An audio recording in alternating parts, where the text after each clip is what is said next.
అత్తాకోడళ్ళ కొత్త కథల కోసం అన్విక టీవీని సబ్స్క్రైబ్ చేసుకోండి. రామాపురంలో కాంతమ్మ కుటుంబం ఉంటుంది. కాంతమ్మ ఆ ఊరికే కాదు, పిసినారి సంఘానికే ప్రెసిడెంట్. అత్తయ్య, ఈరోజు కూర వండటానికి ఒక్క టమాటానే ఉంది, కొంచెం కూరగాయలు తీసుకురండి అత్తయ్య. అస్సలు సంసారంలో పొదుపు చేయడమే చేతకాదు.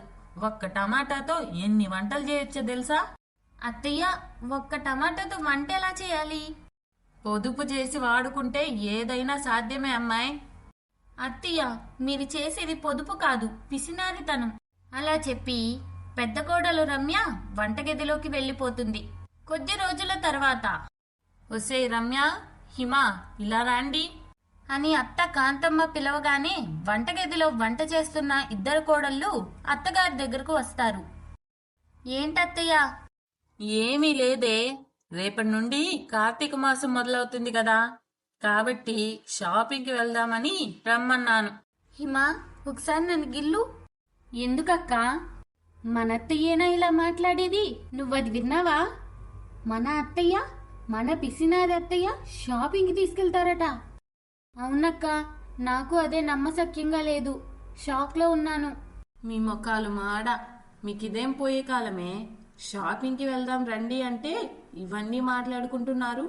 సరే, త్వరగా కానిచ్చి రండి. అలాగే అత్తయ్య.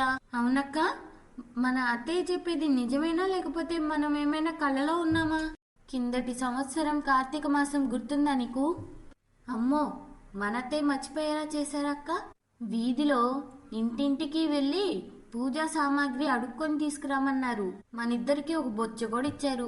అప్పుడు మన అమ్మ వాళ్ళే ఇచ్చిన డబ్బులతో దుకాణంలో కొనుక్కొచ్చి అత్తయ్యకి ఇచ్చాం. ఆ విషయం జీవితంలో మర్చిపోతామా చెప్పు? అవును కదా, మరి అలాంటి అత్తయ్య మనల్ని షాపింగ్కి తీసుకెళ్ళటం ఏంటి? అవునక్క, నాకు అదే అనిపిస్తుంది. మనమేదో కలలో ఉన్నామా అన్నట్టుంది. సరే, చూద్దాం ఏమైద్దో. మన పిసినారి అత్త అక్కడ ఏదో ఒక ట్విస్ట్ పెట్టకుండా ఉంటే చాలు. అవును హిమ, వీరిలా మాట్లాడుతుండగా పిసినారి కాంతమ్మ, ఏమే, రెడీ అయ్యారా? అవుతున్నాం అత్తయ్య.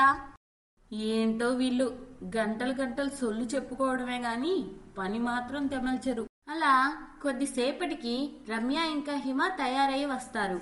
అత్తయ్య, మీరు నిజంగానే షాపింగ్కి తీసుకెళ్తున్నారా? అబ్బబ్బా, ఏంటి మీ సొనా, నిజంగానే తీసుకెళ్తున్నాను. ఇన్నిసార్లు నన్ను విసిగించారంటే షాపింగ్ లేదు, ఏం లేదు. అబ్బే, అదేం లేదత్తయ్య, వెళ్దాం పదండి. అప్పుడు రమ్య చిన్నగా హిమ చెవిలో ఇలా అంటుంది. హిమ, అత్తయ్య షాపింగ్కి తీసుకెళ్లడమే ఘనం. అలాంటిది మనం ఇలాంటి ప్రశ్నలు వేసి విసిగిస్తే నిజంగా ఆమె ఇంట్లో ఉంచినా ఉంచేసిద్ది. అందుకే మనం సైలెంట్గా అత్తయ్యతో వెళ్ళి కావాల్సిన కొనుక్కొచ్చుకుందాం. అవునక్క, ఈరోజు అత్తయ్య మూడేదో బాగున్నట్టుంది. పద పద. అలా ముగ్గురు షాపింగ్కి వెళ్తారు. అక్కడే కొబ్బరికాయల బండి దగ్గర ఆగుతారు. ఏమయ్యా, ఈ కాయ అంతా? ఒక్కొక్క కాయ 50 రూపాయలమ్మా. అప్పుడు రమ్య హిమలు ఇలా మాట్లాడుకుంటూ ఉంటారు. ఇప్పుడు చూడక్క, అత్తయ్య ఆ కాయని ఏ 5 రూపాయలకో బేరమాడుతుంది. సరే బాబు, ఓ 10 కాయలు ఇచ్చేయి. ఆహా, మీలాంటి గొప్పవాళ్ళు ఉండాలమ్మా. రోజు వస్తారు జిడ్డు మొహం వేసుకొని కొంతమంది.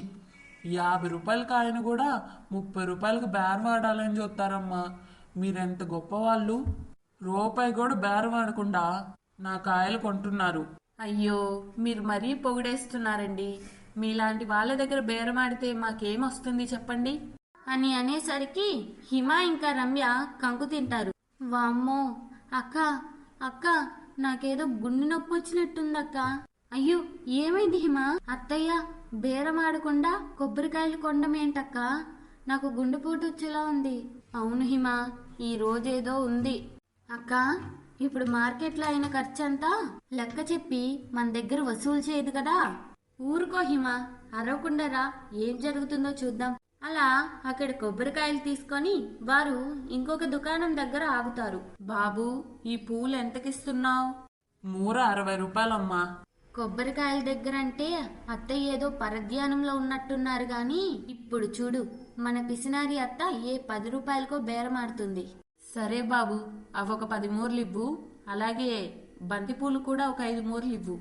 అది విన్న రమ్య ఇలా అంటుంది, హిమా ఈసారి నీకు కాదే, నాకు మూర్చొచ్చేలాగుంది. వామ్మో, ఈ రోజేదో మనకి మూడిందక్క.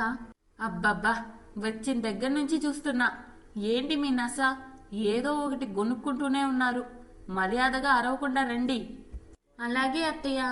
అలా పిసినారి కాంతమ్మ ఎక్కడా తగ్గకుండా అస్సలు బేరం ఆడకుండా పూజకు కావలసిన సామాన్లన్నీ కొంటుంది.